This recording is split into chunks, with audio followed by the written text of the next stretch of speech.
बिस्मिल्लाहिर्रहमानिर्रहीम। अस्सलामु अलैकुम वरहमतुल्लाहि वबरकातुहू। उम्मीद करता हूँ आप सब खैरियत से होंगे। आज का हमारा अमल माल और दौलत में फरावानी के हवाले से है, रिज़्क में बरकत के हवाले से है। अगर आपका कोई माली मसला है, आप उसका हल चाहते हैं, आप कर्ज से निजात हासिल करना चाहते हैं, या आप गुर्बत की ज़िंदगी से तंग आ गए हैं, गुर्बत को दूर करना चाहते हैं, रिज़्क की तंगी को दूर करना चाहते हैं, माल और दौलत में इजाफ़ा चाहते हैं, माल और दौलत में फरावानी चाहते हैं, अपने रिज़्क में बरकत चाहते हैं, कारोबार में बरकत चाहते हैं, या आपके पास नौकरी नहीं है, बेरोज़गार हैं, जॉब हासिल करना चाहते हैं, या आपका किसी भी किस्म का कोई भी मसला है, माली लिहाज से आपको अचानक पैसों की ज़रूरत है, आप अपनी ज़रूरत को पूरा करना चाहते हैं, गैबी मदद हासिल करना चाहते हैं, आपका कोई भी मसला है किसी भी किस्म का माली लिहाज से, आप उसका हल चाहते हैं, आप ये मुख्तसर सा अमल कर लीजिए, इंशाअल्लाह आपका हर मसला हल हो जाएगा। मसाइल के हल के लिए अल्लाह रब्बुल इज़्ज़त की ज़ात से ताल्लुक़ होना बहुत ज़रूरी है, क्योंकि अल्लाह रब्बुल इज़्ज़त की ज़ात ही इज़्ज़त ज़िल्लत की मालिक ज़ात है। अल्लाह रब्बुल इज़्ज़त की ज़ात ही हम सब की खालिक ज़ात भी है और राज़िक ज़ात भी है, रिज़्क देने वाली ज़ात भी अल्लाह रब्बुल इज़्ज़त की, और रिज़्क में बरकत देने वाली ज़ात भी अल्लाह रब्बुल इज़्ज़त की। अगर हमारा अल्लाह रब्बुल इज़्ज़त की ज़ात से ताल्लुक़ होगा तो हमारे मसले भी हल हो जाएंगे और हमारी परेशानियां भी दूर हो जाएंगी। अल्लाह रब्बुल इज़्ज़त से उस ताल्लुक़ को हासिल करने के लिए नमाज की पाबंदी और 100% गुनाहों को छोड़ना, ये दो काम करने बहुत ज़रूरी हैं। आप इन दो बातों पर अमल करते हुए वजीफ़ा को कीजिए, इंशाअल्लाह आपको ज़रूर फ़ायदा होगा। अल्लाह रब्बुल इज़्ज़त की ज़ात से अपने मसाइल को हल करवाना बहुत आसान है। आप 5 वक़्त नमाज की पाबंदी किया करें, अल्लाह रब्बुल इज़्ज़त की ज़ात से ख़ुद को जोड़ें, अल्लाह रब्बुल इज़्ज़त आपके मसलों को भी हल कर देंगे। ये मुमकिन नहीं है कि हम सारा दिन अल्लाह रब्बुल इज़्ज़त की नाफरमानी में गुजार दें, नमाज भी ना पढ़ें और हमारे मसले भी हल हो जाएं, हमारी ज़िंदगी में सुकून भी आ जाए। ये मुमकिन नहीं है। सिर्फ़ वजीफ़ों से मसले हल नहीं होते। ठीक है, आप वजीफ़ा करें, लेकिन उसके साथ अगर आप नमाज की पाबंदी करेंगे और गुनाहों से बचेंगे, 100% गुनाहों से बचेंगे, तो आपको तभी वजीफ़ा का फ़ायदा होगा, वरना आपको वजीफ़ा का फ़ायदा नहीं होगा। अब गुनाहों से बचना कैसे है? एक होता है कि हम इंसान हैं, गुनाह तो हो ही जाता है, बचा तो नहीं जा सकता। 100% बचना बहुत ही मुश्किल है, बहुत ही मुश्किल है। और एक होता है कि गुनाह जानबूझकर करना, और दूसरा है गुनाह हो जाना। अगर हो जाए तो फ़ौरन तौबा करें। अल्लाह रब्बुल इज़्ज़त ने हमारे लिए तौबा के दरवाज़े हर वक्त खुले रखे हैं। अल्लाह रब्बुल इज़्ज़त की ज़ात गफ़ूरुर रहीम ज़ात है, मुआफ़ करने वाली ज़ात है। गुनाह हो जाए तो फ़ौरन तौबा करें और इरादा करें कि हमने जानबूझकर कोई गुनाह नहीं करना। आज ही से इरादा करें कि आइंदा हमने अल्लाह रब्बुल इज़्ज़त की नाफरमानी नहीं करनी, अल्लाह रब्बुल इज़्ज़त को नाराज़ नहीं करना और नमाज की पाबंदी करनी है। आपने इन दो बातों पर अमल करते हुए वजीफ़ा को करना है। 3 दिन इस अमल को आप जैसे मैं बताऊंगा वैसे आप करेंगे, इंशाअल्लाह मैं यकीन के साथ कहता हूं कि 3 दिन के अंदर ही आपका मसला हल हो जाएगा। सूरह कौसर का ये वजीफ़ा है, इसके साथ जो मैं आपको तस्बीह बताऊंगा, हदीस पाक में आता है कि वो तस्बीह जन्नत के ख़जानों में से है। अल्लाह रब्बुल इज़्ज़त की ज़ात आपको जन्नत के ख़जानों में से अता करेंगे। आप अल्लाह रब्बुल इज़्ज़त की तरफ झुक कर तो देखें, अल्लाह रब्बुल इज़्ज़त का होकर तो देखें। अल्लाह रब्बुल इज़्ज़त की मोहब्बत जब दिल में आ जाएगी तो ज़िंदगी में सुकून भी होगा, दिल में सुकून भी होगा, हर हाजत भी पूरी होगी, हर मसला भी हल हो जाएगा।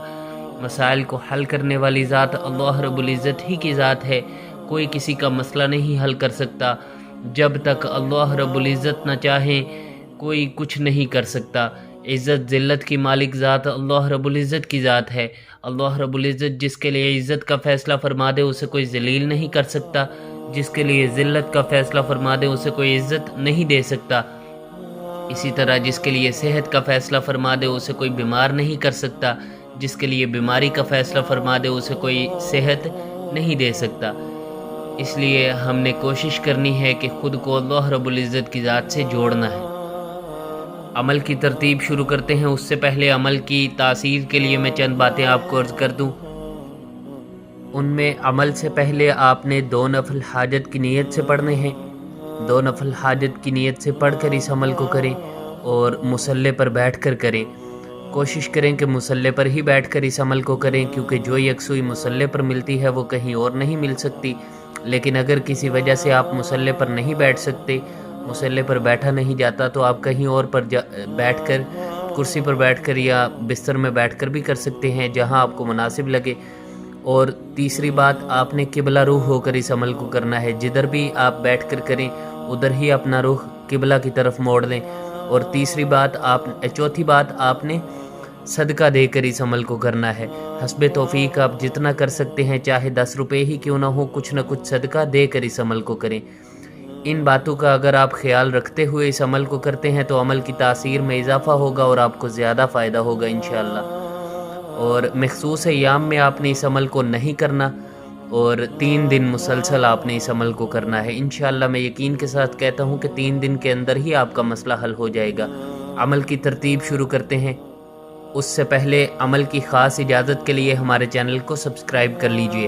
اس عمل کی عام اجازت سب کے لیے ہے، خاص اجازت کے لیے ہمارے چینل کو سبسکرائب کر لیجئے۔ عمل کی ترتیب سن لیجئے۔ سب سے پہلے آپ نے یا ارحم الراحمین پڑھنا ہے 11 مرتبہ۔ مصلی پر ہی بیٹھ کے آپ نے آنکھوں کو بند کر لینا ہے اور سر کو جھکا لینا ہے۔ یا ارحم الراحمین آپ نے پڑھنا ہے 11 مرتبہ۔ اس کے بعد آپ نے بسم اللہ کے ساتھ سورہ کوثر پڑھنی ہے۔ سورہ کوثر آپ نے پڑھنی ہے بسم اللہ کے ساتھ 21 مرتبہ، 21 ٹائمز آپ نے سورہ کوثر کو پڑھنا ہے۔ اس کے بعد آپ نے لا حول ولا قوت الا باللہ العلی العظیم پڑھنا ہے۔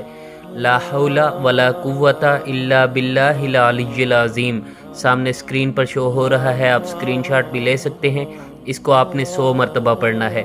اس کے بعد آپ نے 3 مرتبہ درود ابراہیمی پڑھنا ہے۔ درود پاک نماز والا جو درود ہے آپ نے اس کو پڑھنا ہے 3 مرتبہ۔ اس کے بعد آپ نے اپنے لیے دعا کرنی ہے، اپنے مسئلے کے لیے۔ آپ نے دعا کیسے کرنی ہے؟ سب سے پہلے آپ نے اللہ رب العزت کی عظمت اور بڑائی بیان کرنی ہے، اللہ رب العزت کے احسانات کا، اللہ رب العزت کی دی ہوئی نعمتوں کا شکر ادا کرنا ہے۔ اللہ رب العزت کی دی ہوئی بے شمار نعمتیں ہیں ہمارے پاس، 2-4 منٹ میں جتنی نعمتیں یاد آ جائیں ان کو یاد کر کے ان کا شکر ادا کیجئے، اور پھر اپنا مسئلہ بیان کیجئے اور دعا کیجئے کہ پیارے اللہ جی، جدھر آپ کے اتنے احسانات ہیں مجھ پر ایک احسان اور فرما دیجئے۔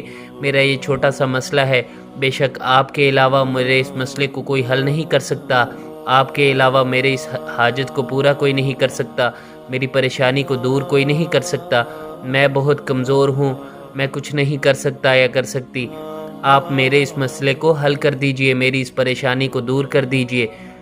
اور دعا کر کے جب آپ فارغ ہو جائیں، آخر میں آپ نے 3 مرتبہ پھر درود پاک پڑھ لینا ہے، درود ابراہیمی۔ دعا آپ نے 3 سے 5 منٹ لازمی کرنی ہے، اور دعا کے اول اور آخر میں درود پاک بھی لازمی پڑھنا ہے۔ یہ تسبیح جو میں نے آپ کو بتائی ہے، لا حول ولا قوت الا باللہ العلی العظیم، کوشش کریں کہ اس کو صبح شام کا معمول بنا لیں۔ حدیث پاک میں آتا ہے کہ یہ تسبیح جنت کے خزانوں میں سے ہے۔ نبی کریم صلی اللہ علیہ وآلہ وسلم نے فرمایا کہ یہ تسبیح جنت کے خزانوں میں سے ہے۔ انشاءاللہ اس عمل کی برکت سے اللہ رب العزت کی ذات آپ کو جنت کے خزانوں میں سے عطا فرمائیں گے۔ عمل سارا آپ کے سامنے شو ہو رہا ہے، آپ اسکرین شاٹ بھی لے سکتے ہیں، اور اس تسبیح کو آپ صبح شام لازمی پڑھا کریں۔ صبح فجر کی نماز کے بعد 100 مرتبہ، اور اس کے بعد مغرب کی نماز کے بعد 100 مرتبہ۔ اپنا نام، اپنی والدہ کا نام کسی کو نہ دیں، جادو، نظر بد، بندش کے نام پر لوٹنے والوں کو پیسے ہرگز نہ دیں۔ ویڈیو پسند آئی ہو تو ہماری حوصلہ افزائی کے لیے لائک کر دیجئے، عمل کی خاص اجازت کے لیے ہمارے چینل کو سبسکرائب کر لیجئے۔ السلام علیکم ورحمۃ اللہ وبرکاتہ۔